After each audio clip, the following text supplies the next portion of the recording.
The moments that change a person's life forever are usually loud. A scream, a crash, a gavel coming down in a courtroom. But sometimes the most dangerous moment in a life is completely silent. One of those silences settled at 3 a.m. inside the kitchen of Arthur's bakery.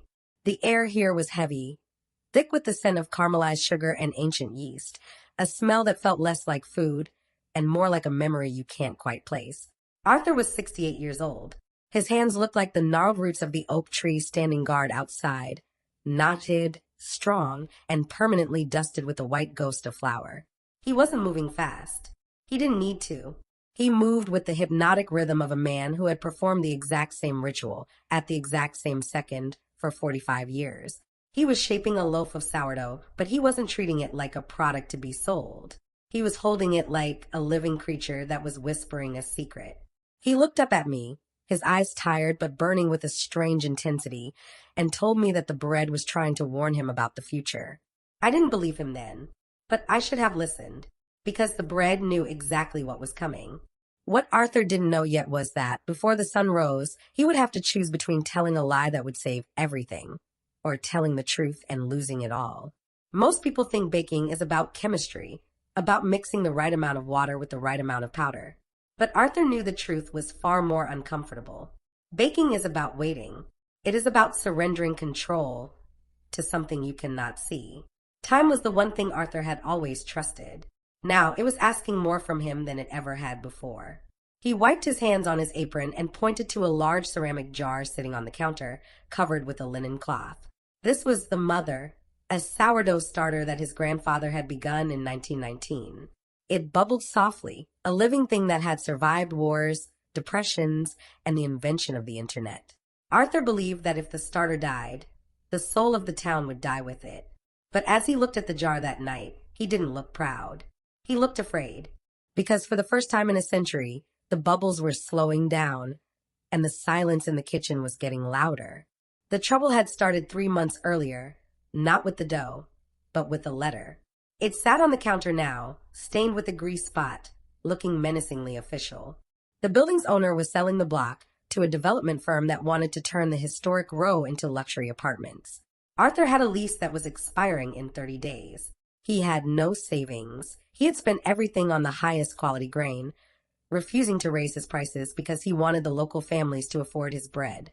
The letter was an eviction notice in disguise. Time was the one thing Arthur had always trusted. Now it was the thing pressing its thumb against his chest. He had to either buy the building, an impossibility, or close the doors of the hearth forever. The town was changing, the old residents moving out, replaced by people who didn't eat carbohydrates. Arthur felt like a relic, a man fighting a war with a rolling pin, and he was losing. Then came the knock on the door that changed the texture of the week. It wasn't the landlord. It was his daughter, Julianne. They hadn't spoken properly in 5 years, not since she left to become a corporate consultant in the city. She stood in the doorway, rain dripping from a sleek black umbrella, looking at the flour-dusted floor with a mixture of nostalgia and judgment. She had heard about the sale. She wasn't there to bake. She was there to optimize. She had a laptop in her bag and a plan to save the business by modernizing it. She talked about scaling up, about cutting the fermentation time, about using commercial yeast to double production. Arthur listened, his chest tightening. She wanted to save the shop, yes, but she wanted to kill the spirit of it to do so. They stood on opposite sides of the heavy wooden prep table, like generals in a quiet war. A line was literally drawn in the flour dust between them. On one side, Julianne had her laptop open, the screen glowing with the cold, blue light of a spreadsheet. She pointed to a column of red numbers that spelled out their doom. Her logic was flawless.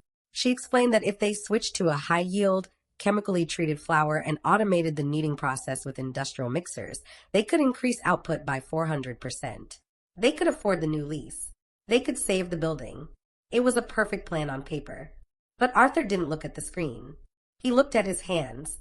He spoke softly, his voice trembling with a frustration he couldn't name. He told her that she was trying to negotiate with biology. He explained that bread isn't made by a machine, it is grown. Speed, he said, is the enemy of flavor because flavor is just the taste of time. Julian stared at him, the blue light reflecting in her eyes. She slammed the laptop shut, the sound echoing like a gunshot in the quiet kitchen. She leaned over the table and asked him the one question he couldn't answer. She asked if he would rather be a pure baker sleeping on the street, or a compromised businessman with a roof over his head. It was a brutal choice. Save the bakery's body by killing its soul, or let the whole thing die with dignity. But desperation has a way of creating strange partnerships. By the next morning, they had made a deal. Julianne would run the business side for 3 weeks, trying to find investors or a solution, and Arthur would teach her the old way of baking. If she could prove that the slow way was actually valuable to the modern market, they wouldn't change the recipe. If she failed, Arthur would agree to switch to commercial yeast and sell the mother's starter. It was a gamble. Arthur was betting on quality. Julianne was betting on efficiency. They began the next shift together, an awkward dance of a father who moved by feel and a daughter who moved by the clock. The tension in the room was brittle, ready to snap at any moment. For the first few days, it was a disaster. Julianne wanted to turn up the oven temperature to bake faster. She wanted to measure the humidity with a digital sensor. Arthur just closed his eyes and inhaled. He tried to explain something he had never learned from books, something that could not be captured by charts or sensors. He spoke about the invisible moment when dough stops being just dough and becomes bread with an identity of its own. There is a narrow, fragile window in which heat slowly speaks to the sugars in the flour, darkening the crust, releasing aromas that cannot be rushed without being destroyed. It was not just chemistry, it was time reacting to fire. Arthur explained that if the oven moves too fast, the bread may rise, it may brown, but it remembers nothing. It becomes hollow inside, sharp on the tongue, like someone who lived too quickly and learned too little. He asked Julianne to watch the surface of the loaf instead of the numbers, to notice the subtle sound of the crust forming, the way the smell changed with the air, the moment when the bread quietly said it was ready. Arthur knew this by instinct. For the first time, Julianne lowered her phone without realizing it. She began to understand that the oven was not a machine to be controlled. It was a partner that demanded patience. By the second week, something shifted. The rhythm of the bakery changed. Julianne stopped looking at the clock and started watching the rise of the loaves. They found a middle ground. She used social media to tell the story of the 100-year-old starter, creating a line of customers down the block who were hungry for something authentic. Sales tripled. The money was starting to look real. They were laughing in the kitchen, flour on their faces, the old wounds of their relationship healing under the warmth of the oven. They had a massive order for the mayor's harvest banquet, 500 loaves. It was the payout they needed to secure a down payment on the building. For the first time, time had a deadline and it was no longer on Arthur's side. It felt like they had won. But nature does not care about human plans. On the night before the banquet, a freak cold front slammed into the valley. The temperature dropped 20 degrees in an hour. The old heating system in the bakery, stressed by the constant use, groaned and died. The bakery turned into an icebox. Arthur arrived at 2 a.m. to find the air frigid. He ran to the counter and lifted the cloth on the ceramic jar.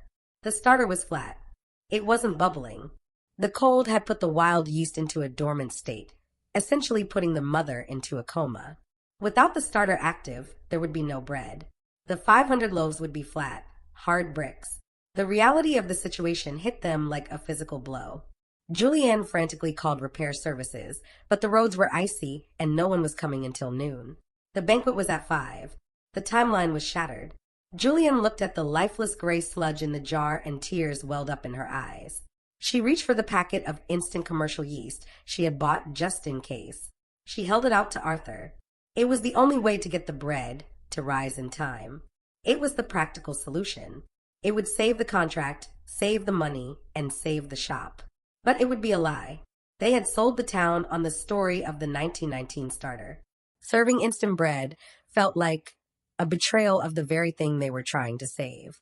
Arthur held the small, silver packet of instant commercial yeast in his palm.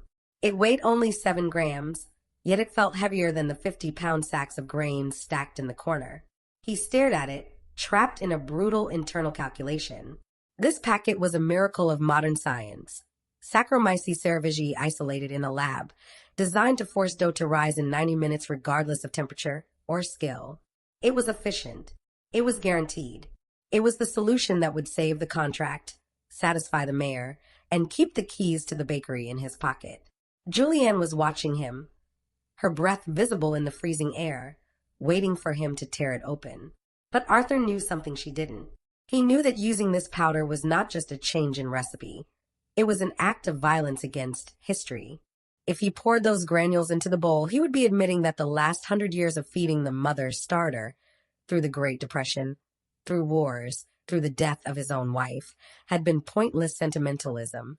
He sat heavily onto a sack of flour, the cold of the floor seeping into his bones, paralyzed by the paradox. To save the bakery's body, he had to kill its soul. He closed his eyes and could almost hear his father's voice echoing off the tile walls, warning him that fast bread is bread without memory. The silence in the kitchen transformed. It was no longer the peaceful quiet of 3 a.m. It was a courtroom, and he was the defendant. He looked at the dormant, gray sludge in the ceramic jar and felt a shame so sharp it nearly cut him. He wasn't just a baker with a broken heater. He was the guardian who had let the fire go out. In that darkness, Arthur closed his eyes and thought about what the bread actually needed. It didn't need a repairman. It didn't need money. It needed warmth. He stood up slowly. He told Julianne to grab every blanket, every coat, and every towel in the shop.